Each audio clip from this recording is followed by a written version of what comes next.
Amahoro, ni Theo kuri YouTube channel mu bihe bya nyuma. Data mwami Imana, tugushimiye kuri mwiza kandi ugira ubuntu bwinshi. Tugushimiye ko waduhaye ubutunzi kandi natwe ukaba utwigisha gutanga.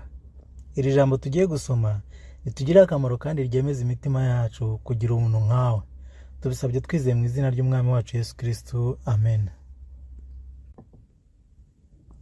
Tumaze iminsi twumva ibivugwa n'ibitangazamakuru by'ibibazo n'amafaranga n'insengero, ndetse byanavuyemo ko zimwe muri izo nsengero zifungwa. Amafaranga yabaye ikibazo ku buryo hari n'abinubira gutura ngo hari n'ababitegekwa. Muri iri jambo ry'uyu munsi tugiye kureba gutura icyo ari cyo, aho bikomoka, akamaro kabyo n'ituro rishimwa n'Imana iryo ari ryo. Gutura ni ikintu utanga, ni igikorwa utanga cyangwa se ikintu utanga ugiha uwakugiriye neza cyangwa ugufatira runini mu buzima bwawe. Bikorwa ariko n'umutima ukunze kandi ushimira. Gutura ituro byahozeho kuva isi yaremwa, kuko ni igikorwa cyo gushimira.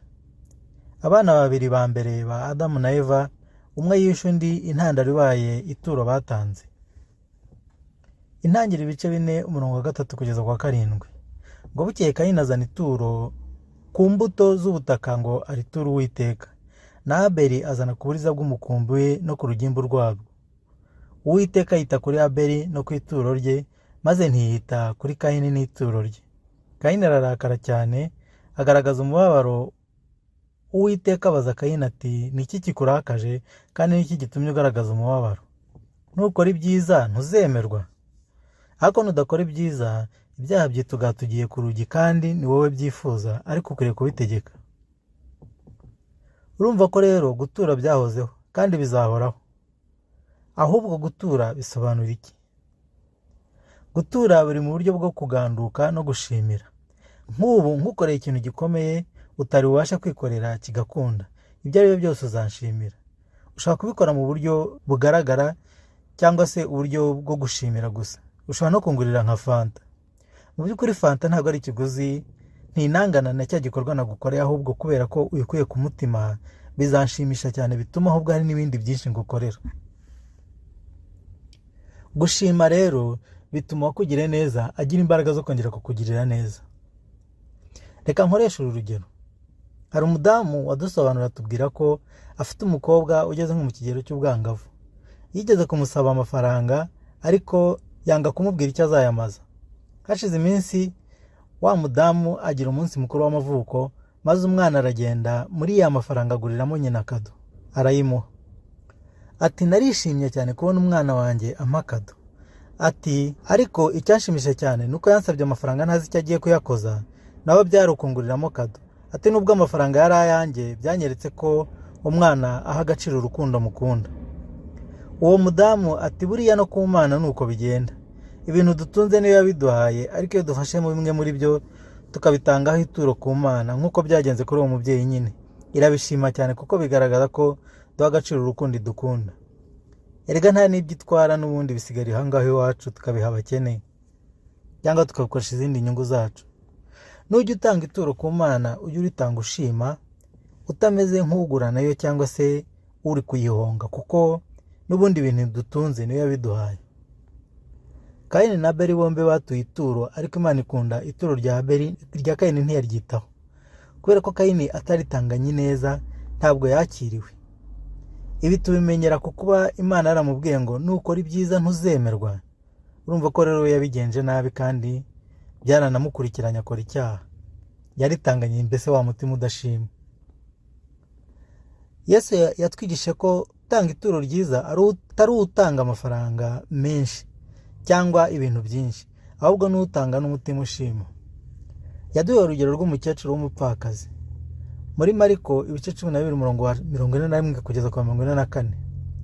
Ngo yicara yerekeye isanduku y'amaturo, areba abantu batura amakuta bayashyiramo, abatunzi benshi bashyiramo menshi. Umupfakazi wari umukene araza atura amasenga 2 ariyo kuta. Ahamagara abigishwa be arababwira ati, ndababwira ukuri yuko uriya mupfakazi atuye byinshi kuruta ibyo abandi bose batuye, kuko bose batuye ibisagutse, ariko we mu bukene bwe atuye icyo yarasigaranye, ari nacyo yari atezeho amakiriro. Umupfakazi w'umukene yatanze ibiceri, biragaragaza ko yatanze ibyo yari afite byose mu mutima we ushima. Atandukanya n'abandi batangaga ibya mirenge ariko batabikoranye urukundo, ahubwo ari ibyasagutse mu butunzi bwinshi bafite.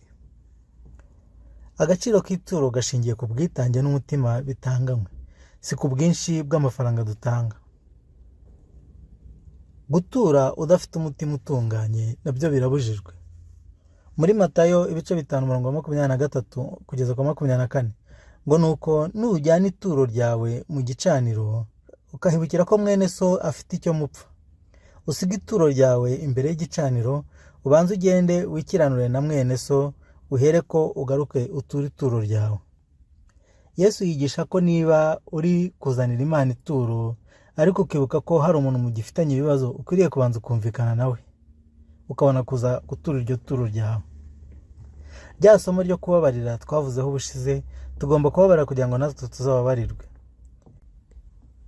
Iri somo ritwereka ko dukeneye ubwiyunge cyane no gukundana, kubabarirana kurusha indi mihango yose dukorera mu nsengero, kuko Bibiliya itubwira ko utakunda Imana utabonye niba utabasha gukunda mugenzi wawe ubona. Nujya utanga ituro ujye ubikorana umutima ukunze kandi ushima, ubikorere gushimira Imana kuruta gushimisha abantu. Ntihazagire ugushuka ngo zana ituro ngo kugira ngo Imana igukorere cyangwa ikugire neza, cyangwa ngo iguhe ibi n'ibi, kuko Imana ntirya ruswa, nta nubwo itugurisha ibiduhera ubuntu, kuko ari Imana nziza. Imana ibahe umugisha. Amen.